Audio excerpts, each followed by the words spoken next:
Hello ladies and gentlemen, and welcome back to another episode of Hermitcraft Season 6. Whenever I go to do my intro, these cows are just in my face. And I don't know what's so funny, but their eyes are so black. They're so dark. Today we're actually gonna leave the island, leave the cows, and head back to Hermitville. It's been a while since we were there, and trust me, from what I've heard, a lot of things has happened. There are lasers now. It's getting a bit out of hand. And to be honest, I don't want to miss out of the action. And I have actually spent a lot of time on the server here preparing some of the materials I'm going to need to be able to compete at Sahara Street once again. And check this out. I got a lot of glass smelted up. And let me tell you this. I definitely 100% need a super smelter because this took absolutely ages to smelt with just like 6 furnace. Before we leave Hermitville though, let me show you what else I've been up to. Look at this. Look at this. The entire ocean monument has been cleared out. All the water is gone. Everything is gone. And that is the lowest level down there where guardians will spawn. So now we're actually free to build the ocean monument temple here. And I'm really excited about this. Really excited. What? Oh no, he didn't!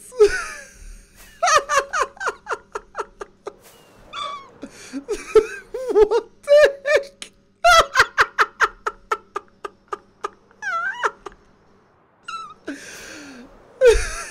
This is ridiculous. Why is that so funny? Score! My goodness! I'm crying! So he's actually mounted a laser melting the top of Grian's building just to be taller. And also, oh my goodness, look at this! What? That looks incredible! That looks absolutely mad. Scar, have you become a mad scientist? This is crazy. I'm gonna say this, it's been good to be away from this village for a few days, but I have missed it, and there is so much fun stuff happening here. I also noticed as I came out the nether portal that Rendog has actually put up like a tower for the nether portal now, and I think that's to help Grian's repopulation attempts in getting the villagers to actually stay in the village, because apparently they've been wandering off to the nether, and that's not the best. Oh yeah, okay, there are villagers here. There are certainly villagers here. There's also something on my house. There's a book. HHC certificate. The Hermit Hippie Collective confirms that your woolens are environmentally friendly, man. Please no more sludge. Okay. Oh yeah, I remember. It's because of all the balloons that were flying around here. Ah, they are now. Okay. So I actually just colored the world then when they flew down from the house. That's funny. That being said though, for my project today, this has to come down. So as I said earlier, I have collected and smelted up a lot of sand into glass. And this took absolutely ages. And you may be wondering at this moment in time what I need all the glass for. Well, my plan to be able to compete once again with Sahara Street and the mad scientist that is Scar, I guess, up there in his rocket house, I need to get above the balloon. I can't really do anything with my house because, well, unless I go around it, but I don't really want to go around it because, I mean, we can't build anything on the balloon. So what I'm planning to do is to encase my entire build in a terrarium, and the reason I want to do that as well is to protect it from further or future anvils. Yeah, anvils. I need it to be protected from the environment so that nothing bothers this core of my build. I guess we have to have some sort of entrance, so the terrarium will have to have a little bend like that. And I really love the new glass texture. I think the light gray glass is going to go best with this, because then it won't be super visible but it will still be like a protective layer. Yeah, I think that's good. I just did the maths. I need 3,900 blocks of glass to build this terrarium. That is a lot of freaking glass. I think I have enough though, because I think that's just under 3 shulker boxes worth. But that is a ridiculous amount of glass. So I decided to do a third-person time-lapse of Doom, watching me place the glass around the whole, well, modern house and the up house. And like I said, this is 4,000 glass blocks being placed down. Anyway, while we watch this, I wanted to quickly say, and I know I mentioned it before when I was talking about the summit, but Minecraft Earth is soon coming out, at least to my knowledge. And I know that it was recently shown at the E3 convention thing. And oh my goodness, I am so very excited to play that game. And I wanted to check if you guys that are watching this video are going to play it as well. I'm envisioning building a lot of weird things around my apartment, like for example building a little wheat farm or something like that out on my balcony. I think could look really cool. Anyway, I'm super excited and I cannot wait to get my hands on it, and hopefully I'll be able to do something here on YouTube as well to show you guys some of the stuff I do. Lastly, I also wanted to say a big thank you to Stress Monster, who came on, saw what I was doing and said, "What is going on here? What are you doing?" And so she decided to jump in and help me out. What? Hello there. Just walking in and taking my bed, eh? Well, the repopulation seemed to be working and you seem to be very happy in my house. It's the funniest thing. I was just getting some resources. I heard someone step on the pressure plates and then he's there. I think I want to try and capture him in here. So block that off and block that off. And that should hopefully mean that he can't get out. You're mine now. You're mine. I don't have an Iskall head here, but he's Batman now. Bat villager. Villager man. That is looking so silly. Yes. And with these smooth stone blocks, which turns out to be a nightmare to make without a super smelter, another reason we need a super smelter ASAP, I've now finished the terrarium, or the protective glass box, or whatever you may call it. It's almost like a jar, and that is looking pretty cool. That is definitely looking protected. There's a little bit of rendering glitch there, but I promise you there is glass all the way around. Almost 4,000 blocks of glass to protect our build. And I gotta say, it looks pretty cool.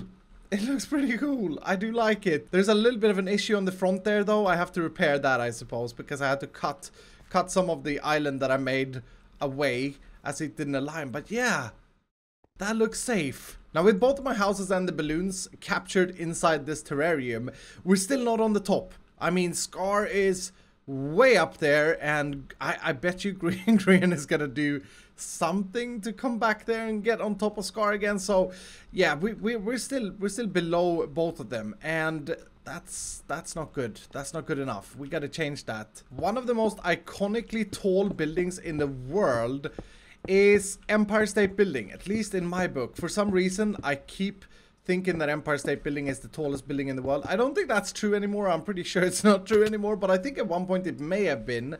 And so I think what I should build here is, well, a miniature of Empire State Building. And I say a miniature because the space I have up here is not very big. I don't have a lot of space to work with. But I'm gonna try my best at creating something that at least remotely resembles Empire State Building.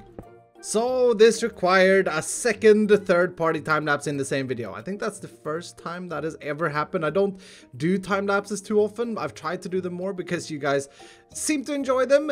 But anyway, in the second time-lapse, I'd like to continue speaking about new Minecraft stuff, because one of the things that absolutely absolutely excites me the most with Minecraft and games at the moment is the big Minecraft Dungeons that is coming out, and that was also shown during the E3 convention the other week. And I spoke a little bit about this in stream. I've heard that people are, in general, very, very excited to play it. I'm super excited to try it out. It looks so freaking cool. And for me, who's a big Diablo 3 fan, like, I play so much Diablo 3 all the time. I just can't wait. I just hope that the game will be like, yeah, hack and slash and loot and get all the cool items and do all the cool stuff. And oh my goodness, I'm gonna play that game so much. And I'll probably also, if you guys would like to see it, I'll probably also live stream the game quite a bit.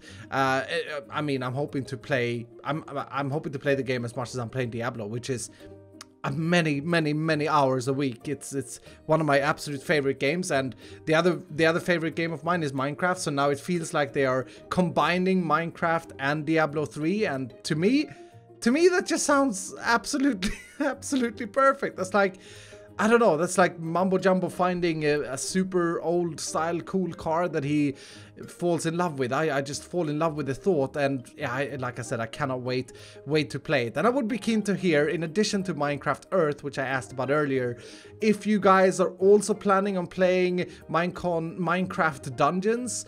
And I mean, I guess the game is a little bit different from many games in the creative sort of way, but yeah, it still has that Minecraft feel by the looks of things. So anyway, I'm just over the moon. I just wanted to be released right now, and I would like to see who in the comments are planning on playing it. You can play up to multiplayer with 4 people, so I'm hoping to play with some hermits. Anyway, this building is done. Let's get back. 153 on top of Grian's building. 169.1 on top of the laser on Scar's building.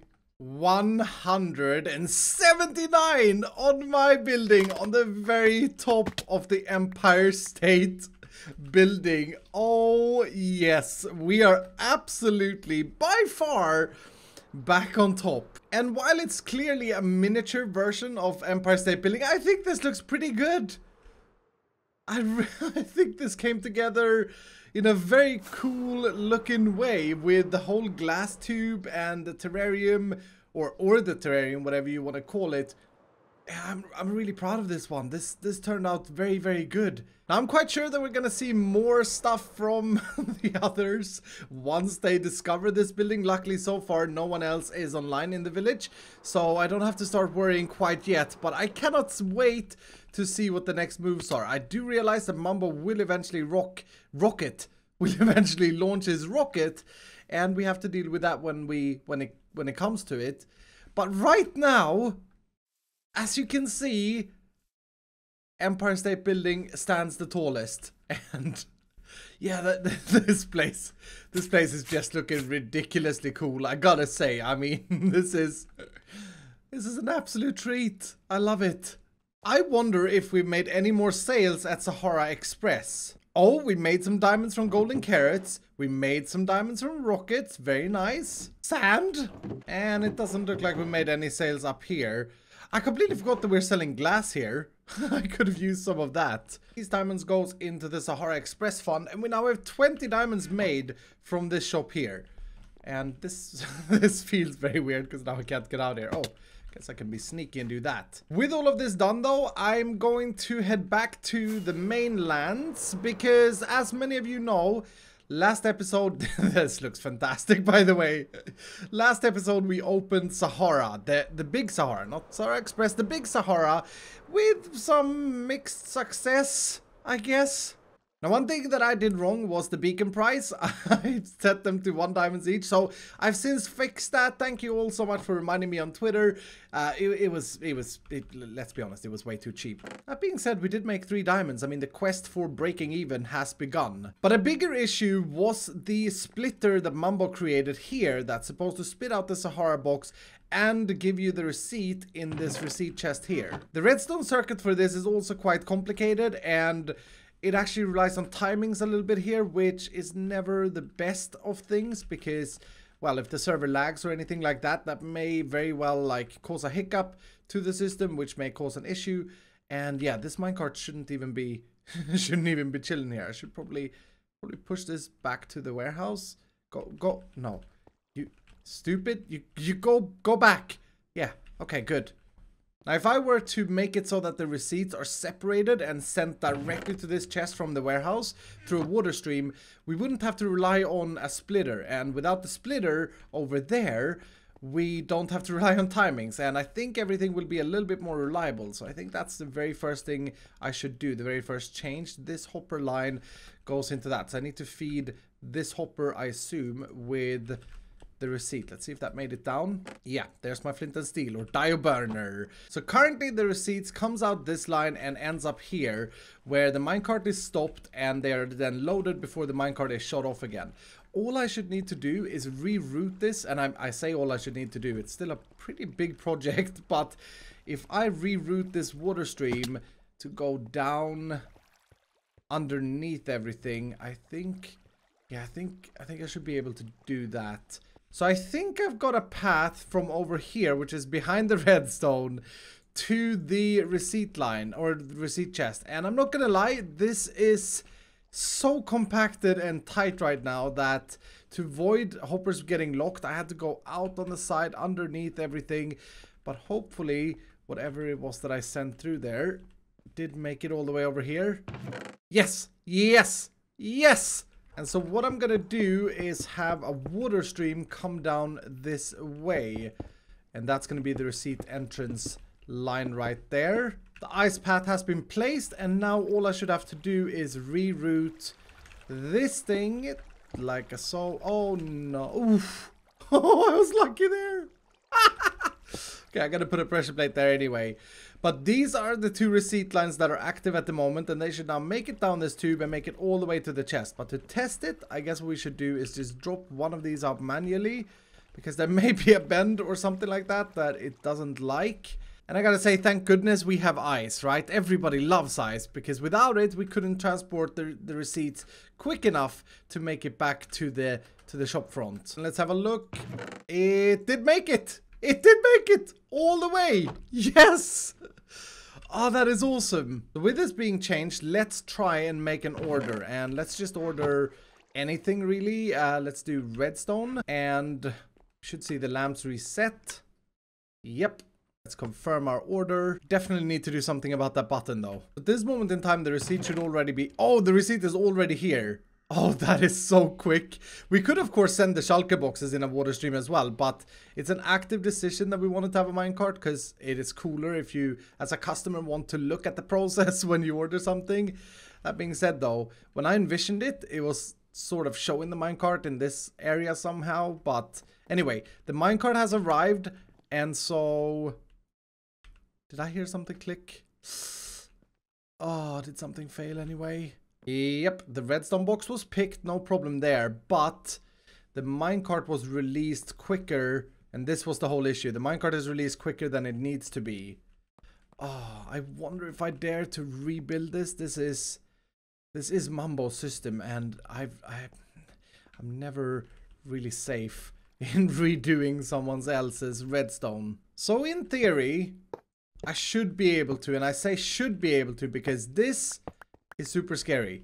But in theory, I should be able to just knock down all of this and run the rail right back to this rail here. And that should work. And if it doesn't, don't tell Mumbo it was me. Don't actually know if this redstone line does anything the way it's connected.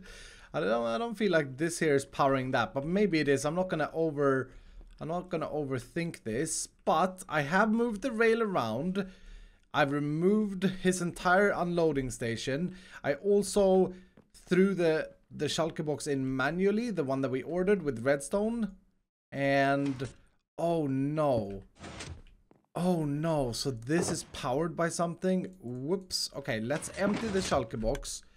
Let it be sent in the system. That should have powered back that minecart. Nice. With the shulker box in it, hopefully, to refuel the the warehouse. This is so complicated. Let's order another batch of... Let's do ice this time, because everybody cares about ice. and see what happens. And I got my fingers crossed right now, because this is really scary. I have literally changed his entire system for unloading the minecart. And I hope it works. Oh, yeah. We got a shulker box here. Yes, we got our ice. Yes. It works. It freaking works. 3, 4, 5, 6. And that's broken. And the minecart is sent back just beautifully. Is that minecart really timed perfectly there? No. That minecart is timed a little bit too quick. May have had something to do with me changing this repeater by mistake. I'm gonna put it on 1 tick delay or 2 ticks delay, and maybe that will solve it. And this actually solves another big issue that you guys were concerned about in the comments, which was what happens when you order more than 14 items, because a minecart can only hold 14 plus, well, you'd get 28 items, and a minecart can't hold that. Now that is solved because the receipts are completely separated. I don't understand why I didn't do this from the beginning, to be honest. Now I wonder, can I fit some feedback underneath here for this button that makes it so that it really, yeah, you can really tell that you're making an order. It seems like it's a little bit tight, but I should be able to go this way. Now in Minecraft 1.14 they added a new note block sound, which is that of an emerald. Well, they added a bunch of them, but yeah, they added this sound, which I think is absolutely fantastic. So if I do this connected up to that button, we should get some sort of chime, if you will, using the new emerald bit sound things. And I guess we can try without placing an order just to see. I mean, yeah, that is a lot better. You get a feedback immediately. I think that's great. What about this? Yes. Yeah, I like that. It sounds happy, and it sounds like, oh, we made something, which is what you did. You made an order. Yeah, I like that. Okay, that's good. And it happens when you press the button. We also have the piston sound, which is always a nice thing, I think, because it definitely feels like you're actually doing something. So there we go. There's the button changed as well. Now there are definitely a lot more upgrades and enhancements that we are going to make to Sahara. We got a lot of plans between me and Mambo to technify it, and I'm sure Grian has a lot of ideas as well for the shopfront area of Sahara and the back front and the warehouse and everything around. I mean, this project truly is an unbelievable achievement for me personally and for the architects. I'm so very happy. I'm so very happy with this, and it all started with Architects LOL. But anyway, I hope you've enjoyed this episode, and if you did, do hit the like button down below, and if you're brand new, consider subscribing, and I will see you dudes in the next episode.